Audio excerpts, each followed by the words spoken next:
UP की 9 सीटों पर 13 नवंबर को उपचुनाव होने हैं, लेकिन चुनाव से पहले सपा और कांग्रेस के रिश्तों में दरारें दिखने लगी है। हालात इतने बिगड़ने लगे कि हो सकता है कि कांग्रेस एक भी सीट पर उपचुनाव ना लड़े।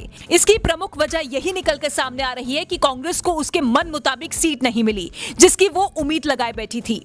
दरअसल कांग्रेस और सपा ने लोकसभा चुनाव में इंडिया गठबंधन के तहत चुनाव लड़ा था, जो काफी सफल भी रहा। लेकिन यूपी में 9 सीटों पर होने वाले उपचुनाव में कांग्रेस की तरफ से 5 सीटों की डिमांड की गई, लेकिन समाजवादी पार्टी केवल 2 सीट देने के मूड में रही। कांग्रेस उन सीटों पर भी लड़ना चाहती थी जिस पर अखिलेश यादव ने उम्मीदवारों की घोषणा की थी। अब 5-2 की सीटों की लड़ाई में कांग्रेस सपा का गठबंधन खटाई में पड़ सकता है।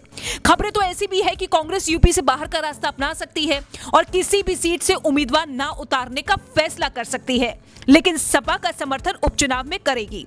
हालांकि कांग्रेस की तरफ से कोई आधिकारिक बयान नहीं आया, लेकिन सपा का रुख साफ है। कांग्रेस को अगर 2 सीटों पर चुनाव लड़ना है तो लड़े।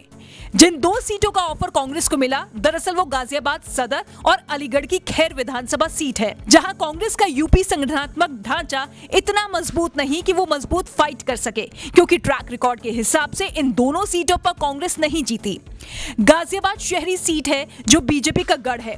खैर विधानसभा सीट पर पिछले चुनाव में कांग्रेस के उम्मीदवार 1500 वोट का आंकड़ा भी नहीं छू सके थे, यानी जीत की संभावनाएं बेहद कम।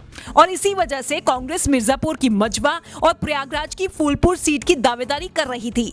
मजवा सीट से अजराई के बेटे को उतारने की तैयारी थी, लेकिन सपा ने एक के बाद एक कई उम्मीदवारों का ऐलान कर दिया।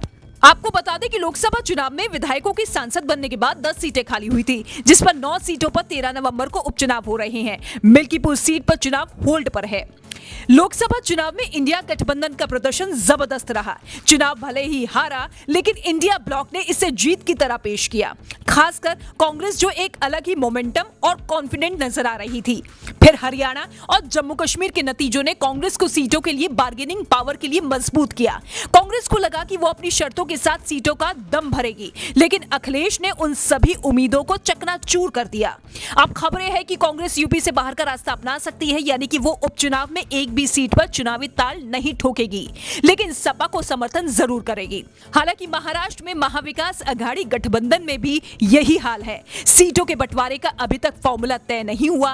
अब देखने वाली बात यह होगी कि कांग्रेस जो अपने आप को सीट बार्गेनिंग के लिए मजबूत मान रही थी, दम भर रही थी कि वो अपनी शर्तों पर चुनाव लड़ेगी, वो कितना और कहां दिखती है। Bureau report, state mirror Hindi.